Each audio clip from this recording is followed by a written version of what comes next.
Hi all ഇതൊരു കുട്ടി വ്ളോഗാണ് കേട്ടോ. ഞാൻ എങ്ങനെയാണ് ദുബായിൽ വന്നതെന്നുള്ളത് പറഞ്ഞുതരാം. അതായത് ഞാൻ ജനിച്ച ടൈം മുതൽ അല്ല വേണ്ട, ഞാൻ തള്ളണമെന്ന് നിങ്ങൾ വിചാരിക്കും. എനിക്ക് ഓർമ്മ വെച്ച കാലം മുതലേ എൻ്റെ ഉള്ളിൽ കിടക്കുന്ന ഒരു ആഗ്രഹമാണ് എബ്രോഡ് പോയിട്ട് സെറ്റിൽ ആവുക എന്നുള്ളത്. അതിപ്പോൾ എന്നെ അറിയാവുന്ന എനിക്കറിയാവുന്ന എല്ലാവർക്കും ഇതും അറിയാം. എല്ലാവരും എന്നോട് പറഞ്ഞിട്ടുണ്ട്, ഈ പുറത്ത് പോകും, രക്ഷപ്പെടും. എന്തിന് മറൈൻ ഡ്രൈവിലേക്ക് ഇറങ്ങി കഴിഞ്ഞ് കഴിഞ്ഞാൽ മുഖം നോക്കി ലക്ഷണം പറയുന്ന ഒരു ടീംസ് ഉണ്ടല്ലോ, അവർ വരെ ഞാൻ പൈസ കൊടുക്കാഞ്ഞിട്ട് പോലും എന്നോട് പറഞ്ഞൊരു കാര്യമുണ്ട്, ഈ 7 കടലും കടന്ന് പോയി രക്ഷപ്പെടുമെന്ന്. പക്ഷേ ദൈവം സഹായിച്ച് എനിക്ക് 7 കടൽ പോയിട്ട് ഒരു കടൽ പോലും കടന്നു പോകാനുള്ള ഒരു ഓപ്ഷനും ഇതുവരെ കിട്ടിയിട്ടില്ല. 3 തവണ ഞാൻ ട്രൈ ചെയ്തു. പക്ഷേ 3ഉം 8 നിലയിൽ പൊട്ടി. അങ്ങനെ പുറത്തു പോകാനുള്ള തലവരയൊന്നും നമുക്കില്ലാന്ന് വിചാരിച്ച് ഞാൻ കെട്ടിയൊരു കുട്ടിയായാലോ എന്ന് പ്ലാനിട്ട്. അങ്ങനെ കെട്ടി പറഞ്ഞ പോലെ തന്നെ ഒരു കുട്ടിയായി.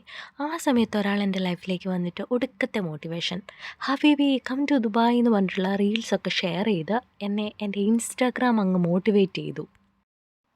അങ്ങനെ കണ്ണു തുറക്കുമ്പോൾ എൻ്റെ മുന്നിലെ വെളിച്ചം കാണാൻ, പടുകൂറ്റൻ കെട്ടിടങ്ങൾ കാണാൻ നിന്ന നിപ്പിൽ വിസയെടുത്ത് വന്ന ഒരാളാണ് ഞാൻ. അപ്പോൾ പറഞ്ഞു വന്നത്, എല്ലാത്തിനും അതിൻ്റേതായിട്ടുള്ള സമയമുണ്ട് ദാസാ.